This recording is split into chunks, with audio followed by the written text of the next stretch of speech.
পৃথিবীতে এমন একটি স্থান আছে যা আপনার ও আমার স্বপ্নের মতো, যাকে দেখে আপনার মনে হবে যেন আপনি কোনো অন্য গ্রহে চলে এসেছেন, যেখানে বাস্তবতা আর কল্পনার মধ্যে সীমারেখা যেন মুছে যায়।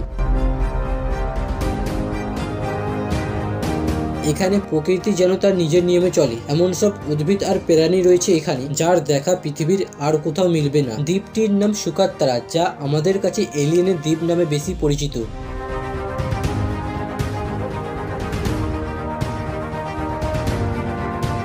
চলুন বন্ধুরা, আমি আজকের এই ভিডিওতে সুকাত্তারা দ্বীপ বা এলিয়েনের দ্বীপের সম্পর্কে অজানা রহস্যগুলিকে আপনাদের সামনে তুলে ধরব। আরব সাগরের মাঝে মাথা উঁচু করে দাঁড়িয়ে আছে সুকাত্তারা দ্বীপ। এই দ্বীপটি সোমালিয়া থেকে প্রায় 250 কিলোমিটার দূরে এবং ইয়ামিন থেকে প্রায় 340 কিলোমিটার দূরে অবস্থিত। সুকাত্তারা শব্দটি একটি সংস্কৃত শব্দ, যার আক্ষরিক অর্থ হলো সহায়ক বা সর্বসুখ প্রদানকারক। এই দ্বীপটি কয়েক মিলিয়ন বছর ধরে পরিত্যক্ত অবস্থায় ছিল, কিন্তু এখন এখানে মানুষের বসতি গড়ে উঠেছে। পৃথিবীর অন্য কোনো স্থানের সঙ্গে মিল নেই এই দ্বীপের। যেমন অদ্ভুত আকারে গাছপালা এখানে, তেমনি অদ্ভুত এখানকার পশু পাখি। তাই এই দ্বীপকে ভিন গ্রহের দ্বীপ বা এলিয়েনের দ্বীপ বললে ভুল হবে না, সুকাত্তারাকে দ্বীপ বললে ভুল হবে, কারণ এটি একটি দ্বীপপুঞ্জ যা আরব সাগরের 4টি দ্বীপের সমন্বয়ে গঠিত, যার মধ্যে সুকাত্তারা দ্বীপটি সবচেয়ে বড়। এই দ্বীপের মোট ক্ষেত্রফল হলো 3796 বর্গ কিলোমিটার, যেগুলোর বেশিরভাগ অংশই পড়ে ইয়ামিনের ভিতরে। 2013 সালে এটিকে একটি প্রদেশ হিসাবে ঘোষণা করা হয়। রাজনৈতিকভাবে দ্বীপটি ইয়ামিনের অংশ,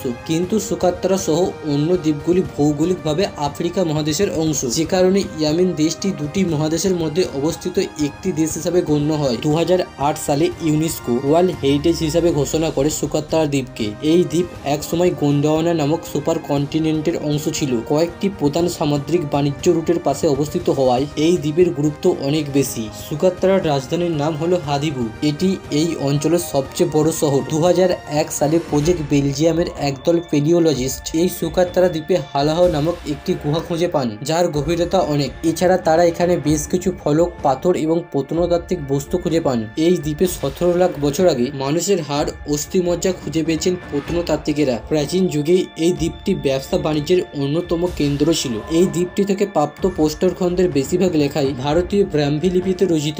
এই দ্বীপের গড় তাপমাত্রা 20 ডিগ্রি সেলসিয়াস। এখানে বছরে খুব কম পরিমাণে বৃষ্টিপাত হয়। 1990 সালে জাতীয় সংঘের জীববিজ্ঞানীগণ জরিপ করে প্রায় 700 প্রজাতির স্থানীয় উদ্ভিদ পেয়েছেন সারা পৃথিবীতে। 2004 সালে সুকাত্তারায় 3টি অতি বিপন্ন এবং 27টি বিপন্ন উদ্ভিদ পাওয়া যায়। সুকাত্তারা দ্বীপে 825টি প্রজাতির উদ্ভিদের মধ্যে 307টি প্রজাতি স্থানীয়, মানে এই দ্বীপে থাকা 37% উদ্ভিদকে পৃথিবীর অন্য কোনো জায়গায় দেখতে পাওয়া যাবে না। এই দ্বীপের সবচেয়ে অদ্ভুত গাছটি হলো ড্রাগন ব্লাড ট্রি। বৃহৎ আকৃতির ব্যাঙের ছাতার মতন দেখতে এই গাছটিকে আপনি যদি হঠাৎ করে দেখে ফেলেন তাহলে আপনি ভয় পেতে পারেন। দ্বীপটি শুকনো মাটিতে জন্মানো এই গাছটি 32 ফুট পর্যন্ত লম্বা হতে পারে। এই গাছের কাণ্ড উপরের দিকে বৃদ্ধি পেতে পেতে অসংখ্য ডালপালায় ভাগ হয়ে যায়। অতীতের মান্যতা অনুসারে ড্রাগনের রক্ত থেকে এই গাছটি সৃষ্টি হয়েছে।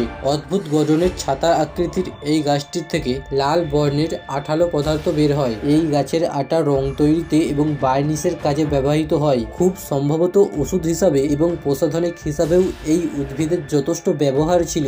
এই দ্বীপে থাকা আরেকটি বিশেষ উদ্ভিদ হলো টেন্ড্রোসোসিয়াস। এটি এক প্রকার শসা গাছ। বিভিন্ন আকৃতির কাণ্ডগুলি লম্বা হয়ে চূড়া তৈরি করে, যেখানে হলুদ ও গোলাপি ফুল ফোটে। এই গাছের ফুলগুলি উভয় লিঙ্গ, মানে একটি গাছে স্ত্রী ও পুরুষ উভয় ফুলই ফোটে। গবেষকরা অনুমান করে এই গাছটির বয়স এই দ্বীপটির বয়সের চাইতে দ্বিগুণ। এই উদ্ভিদগুলির অদ্ভুত গঠনের জন্য এই দ্বীপকে ভিন গ্রহের দ্বীপ হিসাবে আখ্যায়িত করার মূল কারণ। এছাড়া এখানে রয়েছে পোমাগ্রেনেট নামক এক প্রকার ফুলের উদ্ভিদ। এই গাছটি 2.5 থেকে 4 ফুট পর্যন্ত লম্বা হতে পারে এবং সাধারণত ডিসেম্বর থেকে জানুয়ারি মাসের মধ্যে এই গাছটির ফুল ও ফল ধরে। এই গাছের কাঠ খুবই শক্ত হয়ে থাকে, তাই এই গাছের কাঠ ছোটখাটো আসবাবপত্র তৈরি করতে ব্যবহৃত হয়। মোট 31 প্রজাতির প্রাণীর দেখা মিলবে এই দ্বীপের মধ্যে, যার 94% অর্থাৎ 29টি প্রজাতি স্থানীয়, যেগুলোর দেখা অন্য কোথাও মিলবে না। এই প্রাণীগুলির মধ্যে অন্যতম হলো কিংস পা বিহীন টিকটিকি টিকটিকি, নানা প্রকারের মাকড়সা এবং 3 প্রকারের বিশুদ্ধ জলের কাঁকড়ার দেখা মিলবে